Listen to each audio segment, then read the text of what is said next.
படம் நீங்கள் வந்து நடிச்சிருப்பீங்க. அப்போ அந்த டைமில் அதுக்கு வந்து ஒரு பெரிய வரவேற்பு இருந்திருக்காது. கொஞ்சம் வருஷத்துக்கு அப்புறம் வந்து ஒரு கல்ட் கிளாசிக் வா இந்த இடத்துல பச்சை லைட் ஏன் போட்டாங்க தெரியுமான்னு பண்ணுறாங்க. அதை பார்க்குறப்போ உங்களுக்கு எப்படி இருக்கும்? வருத்தமாகவும் இருக்கும், சந்தோஷமாகவும் இருக்கும்.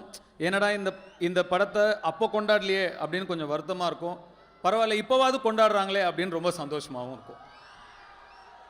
இது வந்து கொஞ்சம் சென்டிமெண்ட் கொஸ்டினாக கூட இருக்க வாய்ப்பு இருக்குது.